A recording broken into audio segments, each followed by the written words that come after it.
Assalamualaikum warahmatullahi wabarakatuh. Perkenalkan, nama saya Rizwan dari kelas A2 Manajemen, nomor pokok mahasiswa 1111251018. Hari ini saya akan mempresentasikan atau membuat video mengenai perbandingan inflasi di Indonesia dan antar provinsi, yaitu provinsi yang saya ambil Sumatera Utara. Dan saya akan mengambil di periode 2002 sampai 2024, namun saya membandingkannya di data terakhir yaitu 2024. Yuk kita simak presentasi yang akan saya bacakan. Nah, yang bakal aku presentasikan adalah inflasi 2004 sampai 2024. Tapi yang bakal aku perbandingkan adalah inflasi di Indonesia dan Sumatera Utara di tahun 2024-nya aja. Sebelum masuk ke pembahasan data, kita harus tahu dulu apa itu inflasi. Inflasi adalah kenaikan harga barang dan jasa secara umum dan terus-menerus dalam suatu perekonomian selama periode tertentu. Jika inflasi itu terjadi, nilai uang bakal turun, karena dengan jumlah uang yang sama, kamu hanya bisa membeli barang lebih sedikit daripada sebelumnya. Inflasi itu biasanya diukur pakai apa sih? Biasanya, inflasi diukur menggunakan indeks harga konsumen atau IHK, yaitu rata-rata perubahan harga dari keranjang barang dan jasa yang sering dikonsumsi oleh rumah tangga. Pemerintahan dan bank sentral berusaha buat jaga si inflasi ini tuh biar nggak terlalu tinggi dan juga nggak terlalu rendah. Jadi bisa dibilang inflasi itu harus seimbang biar daya beli masyarakat dan stabilitas ekonomi itu terjaga. Selanjutnya ada data inflasi Indonesia dari tahun 2001 sampai 2024 yang dimana sumbernya ini udah terpercaya guys dari BI dan BPS. Jadi yang bakal kita ambil di sini adalah data inflasi Indonesia tahun 2024 yang dimana inflasinya itu adalah 1,57%. Nah, bagaimana dengan data inflasi di Sumatera Utara 2024 terakhir?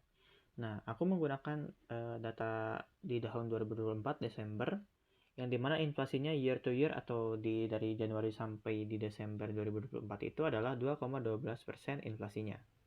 Yang dimana itu berarti datanya lebih tinggi daripada inflasi di 2024 secara nasional.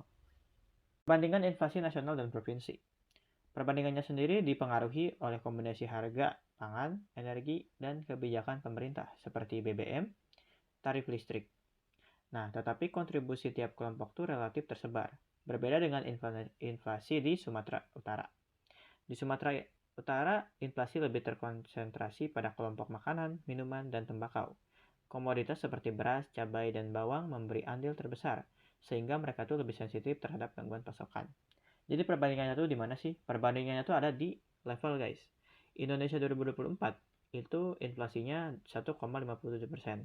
Sedangkan di Sumatera Utara Desember 2024 secara year on year Januari sampai Desember itu 2,12%. Yang berarti inflasi Sumatera Utara sedikit lebih tinggi sekitar 0,5 poin persentase dibanding rata-rata nasional. Selain itu juga perbandingannya ada di inflasi nasional itu relatif tersebar di berbagai kelompok, sedangkan inflasi Sumatera Utara sangat didominasi kelompok pangan, sehingga sumut itu lebih rentan terhadap gejolak harga makanan seperti beras atau cabai. Selanjutnya adalah cara meminimalisir inflasi yang berlebihan agar bisa menjadi seimbang. Yang pertama adalah kebijakan moneter ketat.